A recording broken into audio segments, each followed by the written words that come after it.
Welcome back to my channel. তো দীঘার part 2 নিয়ে হাজির।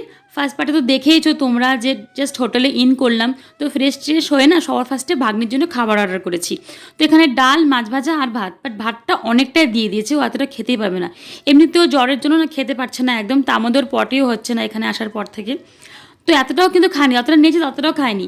তো সেই খাবারটা আমরা নিয়ে আবার চলে আসি, যখন আমরা খেতে বসেছিলাম তখন আমরা ওটা নিয়ে নিই, বেকার ভাতটা নষ্ট করতে লাভ নেই।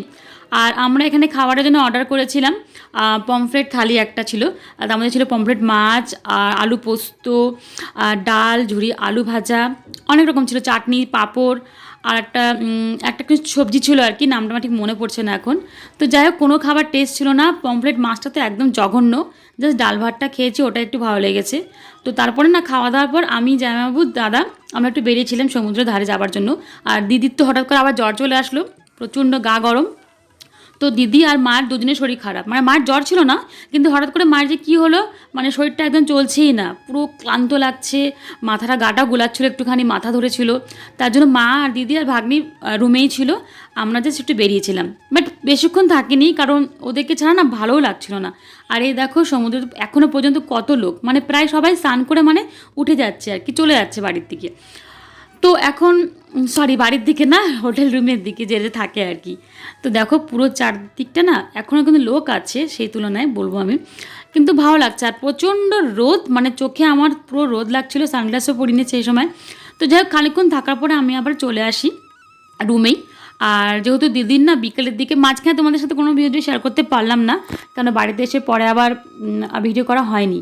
অ্যাকচুয়ালি না বলতে পারো, আমি অনেক আশা করেছিলাম যে প্রত্যেকটা ভিডিও সুন্দর করে এডিট করব, সুন্দর করে তৈরি করব, কিন্তু একটুকু পারিনি। মানে ওখানে গিয়ে অনেক ভিডিও আমি করতেই পারিনি, অনেক কিছু হয়েছে কিন্তু সেগুলো সম্পর্কে দেখাতে পারলাম না, এমন এমন পরিস্থিতি ছিল তখন, সেই সময়টা দেখানো হয়নি। তো যাই হোক, এখানে দিদিকে জোর জবরদস্তি করে আমরা না পাঠালাম ঢেউ সাগর দেখতে। কেন, ঘুরতে যখন এসেছে তখন তো রুমের মধ্যে বসে থাকলেও জিনিসটা কেমন লাগে না, কেন সবসময় তো এইসব জায়গায় আসা হয় না আমাদের। তো দেখো দিদি কিন্তু শরীর ভালো না, তাও ও নিজের জন্য ভিডিও করেছে, প্লাস আমার চ্যানেলের জন্য কিন্তু ভিডিও করে রেখেছে। মানে ওর তো শর্ট চ্যানেল, ও শর্টও করেছে প্লাস ব্রডও করেছে, ব্রড শর্ট দুটোই করা হয়েছে। তো এখানে দেখো যে নৌকাটা দেখতে পাচ্ছ, এটা কিন্তু জানি না আমি এটাকে নাম কি আছে কি বা বৃত্তান্ত আমি কিছু জানি না, এই বিষয়ে আমি কিছু আমার আইডিয়া নেই, কেন আমি নিজেও যাইনি যে জানতে পারবো।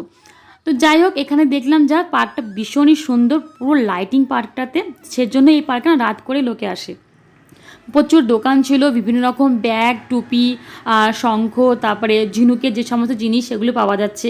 আর প্রচুর লাইটিং ছিল। দেখো এই সমস্ত জায়গায় যদি আমি যেতাম তাহলে কি দাঁড়িয়ে ফটো তুলতে পারতাম বলো, কিন্তু কী করবো, কপাল না থাকলে যা হয় আর কি।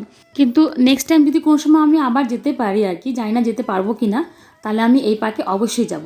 আর এখানে পাওয়া যাচ্ছিলো এই সমস্ত মাছ, প্রচুর মাছের ভ্যারাইটি, অক্টোপাসও আছে, কিন্তু আমরা এগুলো ট্রাই করিনি। তো এখান থেকে কিছু ফ্রেশ মাছ আমাদের জন্য কিনা হয়েছিল, মানে ভাজা করে দিয়েছে ওরা। তো সেটা কি খেয়েছি না খেয়েছি সেটা অবশ্যই শেয়ার করবো, বাট এই পার্টে না, সেটা হবে থার্ড পার্টে। তো এখনকার মতো এটুকুই রাখছি, ভালো লাগলে লাইক করে দিও আর সাবস্ক্রাইব করে দিও। চলো বাই, টাটা, সবাই ভালো থেকো, সুস্থ থেকো।